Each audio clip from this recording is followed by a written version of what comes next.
안녕하세요. 주론코드입니다. 네, 이번 주 AI 타임즈 신문 한번 살펴볼게요. 부산대 병원 자연어 처리 의료 AI 최초 개발 및 시험 운영. 이게 무슨 말이냐? 이제 의사쌤들이 어떤 환자에 대한 그 기록을 가지고 있는데 그 기록을 자동화 시스템을 만들었다는 거예요. 기존에는 없었던 건 아니고 있었는데 기존에는 어떻게 있었는지 한번 볼게요. 기존에 보면은 어떤 표 형식으로 딱딱딱딱 채워줘야 돼요. 여기 보시면 지금까지 CT, MRI 같은 의료 영상 분석을 해주는 거는 뭐 없었던 건 아닌데 문자용 의료 데이터는 이런 데이터를 해주는 건 미미했다. 이게 무슨 말이냐면 문자용 의료 데이터라는 게 뭐냐면 뭐 글로 써져 있는 거예요. 이 환자에 대한 설명을 어떤 식으로 글로 써져 있는 거죠. 근데 그런 식으로 이제 데이터가 축적이 되어 있으면 시스템에 넣을 수가 없어요. 그렇죠? 그걸 어떻게 분석을 합니까? 일반적으로. 근데 인공지능은 가능하거든요.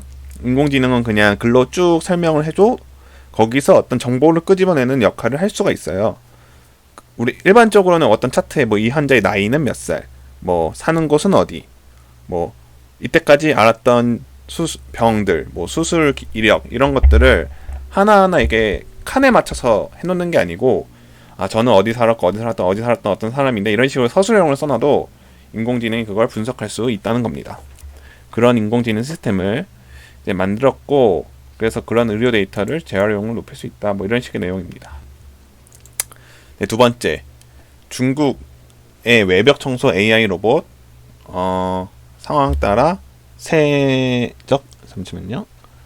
네, 세정액도 선별. 이게 뭐냐면 이 빌딩 옆에 청소해주는 인공지능 로봇을 했다는 거예요. 만들었다는 거죠. 근데 이게 뭐 인공지능이 꼭 메인은 아니고 로봇이 메인인 건데 생각을 해보세요. 여기서 로봇이 벽을 닦는데 여기가 이제 끝이야. 그럼 그만 닦아야 되잖아요. 뭐 왼쪽이든 오른쪽이든 이동을 해야 되는데 그 이동하는 거를 AI에서 어떤 시스템을 넣었다는 겁니다. 뭐 이런 것들이 사실 로봇 시스템에 상당히 많아요. 뭐 청소하는 것 말고도 뭐 자율주행 같은 것도 당연히 비슷하게 작동을 하겠죠. 뭐 이렇게 갔다가 뭐 이렇게 갔다가 이렇게 이동하는 거에 AI들이 많이 들어가는데 고층 빌딩 외벽 청소 분야에 로봇으로 인간 대체는 요구 높아지고 있다. 인건비 때문인 거죠. 인건비 때문에 뭐 위험하기도 하겠죠, 당연히. 아무튼 이런 것 때문에 하는 거고 뭐 이런 벽면을 식별하는 기술은 인공지능 이미지 긴식에 인별하고 있다. 뭐 여기서 이 벽은 무슨 벽이다 이런 식으로 판단을 하는 거죠. 그 인공지능을 가지고. 그걸 되게 정확도 있게 판단을 해야 되니까 인공지능을 썼다는 것 같습니다. 뭐 인공지능 로봇 중에 하나인 거고 그 다음에 AI 판독 의료기기 식약처 제조 허가 본격 수출 출자. 이거는 어떤 이런 여기 밑에 그림 보시면 딱 알겠지만 이런 식 어떤 병이 있다고 해요. 이게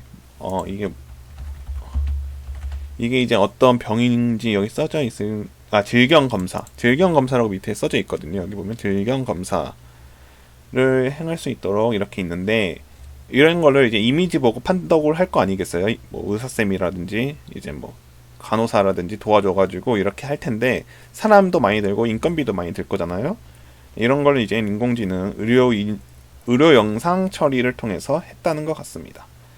여기 보시면 그냥 그래서 이걸 가지고 수출했다는 거죠. 이게 사실 이런 기술들은 계속해서 나오고 있어요. 지금 보면은 의료 관련해서 인공지능이 뭐 적용돼서 뭐 어디에 쓰였다. 어떤 뭐 암 진단을 하는데 쓸 수 있다. 뭐 이런 식으로 계속해서 나오고 있는데 그 중에 하나인 것 같고 그 중에서 이제 수출이 됐다고 하네요.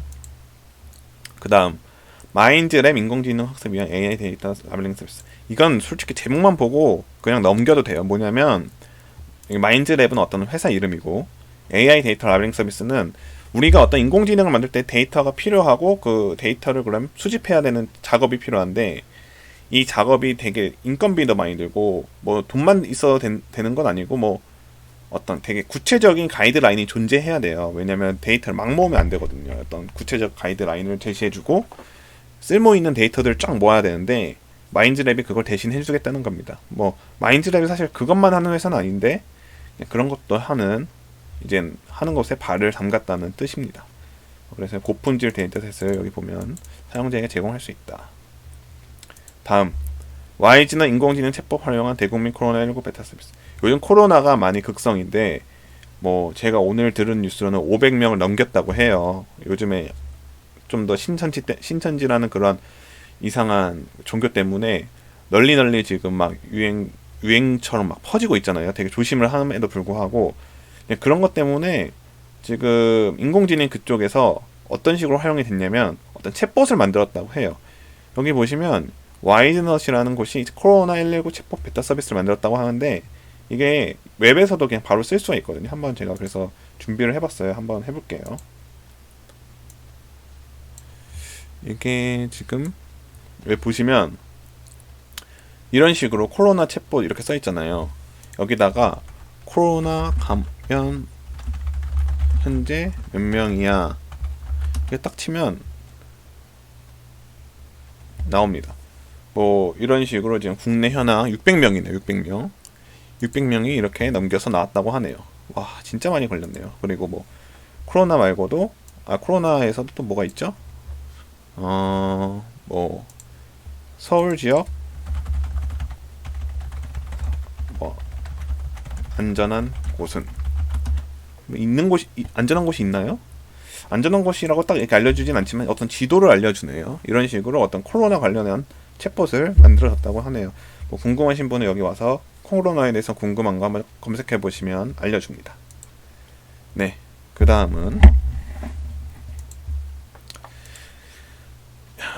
코로나19형 이것도 뭐냐면 코로나 관련된 건데 흉부 스캐너 분석 시스템. 그러니까 코로나에 걸리면 그 폐에 안 좋다고 하잖아요. 흉부 이쪽에도 뭐 안 좋다고 하는 것 같은데 이거를 이제 판별하는 의료기기에 이제 인공지능을 넣었다는 겁니다.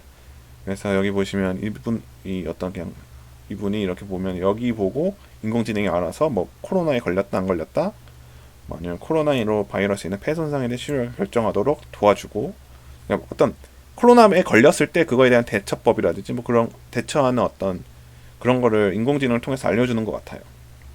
뭐 당연히 인공지능이 빠르게 쓰인 것 같아요. 근데 제가 이걸 어떻게 만들었는지 모르겠는데 코로나에 걸린 그 데이터가 그러니까 환자에 대한 데이터가 많이 없을 거잖아요.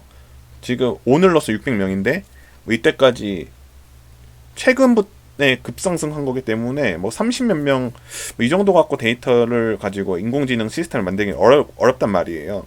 그래서 여기 어떠한 기술들이 들어갔는지는 모르겠는데 아마 인공지능만 썼을 것 같진 않고 뭐 인공지능하고 결합한 다른 기술들도 다른 기술이라고 하면은 뭐 어떤 규칙 베이스라든지 뭐 아니면 뭐 인공지능을 썼다고 하면 뭐 데이터 증강 뭐 아니면 뭐 필살 러닝 뭐 이런 식으로 다른 어떤 복합적인 기술들이 들어갔을 것 같은데 궁금하네요. 실제로 어떻게 썼는지. 네, 마지막 뉴스는 이제 외국 사이트에서 갖고 왔는데 이제 AI 타임스는 한국 사이트고 한국 뉴스만을 보여주거든요. 물론 소식은 외국 것도 가끔씩 나오긴 하는데 그래서 이제 외국에서는 AI가 어떻게 흘러가는지 한번 외국 AI 뉴스라는 사이트에 한번 가봐서 조금씩 살펴볼까 해요. 그래서 오늘 여기서 볼 거는 MIT가 소프트웨어가 NLP 시스템이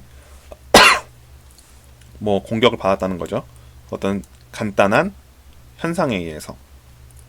여기서 뭘 말하고 싶은 거냐면 NLP라는 Natural Language Processing이라는 약자인데, 그러니까 인공지능을 생각하면 돼요. 그냥 이거를 인공지능 시스템이 뭐 간단한 거에 뚫렸다는 거예요. 간단한 공격에 간단한 현상을 뭐 완벽하게 캐치를 못하는 뭐 그런 뉘앙스인 것 같아요. 제가 느끼기엔. 그래서 여기 보면 영어로 써 있는데 이게 영어로 돼 있으면 서로가 좀 보기가 불편하잖아요. 물론 바로 보셔도 되긴 하지만 이렇게 한국어로 번역을 해서 이렇게 보시면 이렇게 하면 보이죠? 보시면 여기 보면 뭐 우리는 입력을 조금만 변경하면 AI 플루먹스라 하여 보이는 것을 잘못 분류할 수 있는 이미지 상태. 이렇게 뭐냐면 AI가 뭐 예를 들면 쉽게 말해서 개하고 고양이를 분류하는 시스템이 있다고 해봐요. 그러면 어떤 사진이 들어왔을 때 개 아니면 고양이를 말해주는데 개 사진에다가 뭐 약간의 노이즈를 넣어주면 뭐 예를 들면 개 사진에다가 고양이의 그림자를 넣어주면 뭐 이런 느낌이에요. 개에다가 고양이의 그림자를 넣어주면 인공지능 시스템이 헷갈려 한다는 거예요. 고양이로. 꼭 개하고 고양이가 아니더라도 개에다가 뭐 코끼리 사진을 조금 합성해서 넣어주면 이건 개에 가까운 거죠. 그래도 고양이는 아니니까. 근데 고양이로도 헷갈릴 수 있다라는 거예요. 그러니까 무슨 말이냐면 인공지능이 데이터 기반으로 학습을 하는데 그 데이터에서 조금만 벗어나는 순간 오류를 발생한다는 거죠. 그런 거를 MIT가 공격을 한 그런 거에 대해서 이제 언급을 한 거죠. 이런 문제는 사실 옛날부터 존재했고 되게 유명한 문제예요. 뭐 어드버서리라고 해가지고 제가 예전에 한번 다룬 적은 없었죠. 아무튼 이런 식으로 이제 관련된 내용인데 이런 것들을 이제 강력하게 만드는 게 필요하다는 거죠. 그래서 만들었다는 건지 만들어야 된다는 건지 아무튼 이 기사는 그걸 담고 있는 문제점입니다. 네, 그럼 오늘 여기까지만 하고 다음 주에 뉴스에서 찾아뵙도록 하겠습니다. 감사합니다.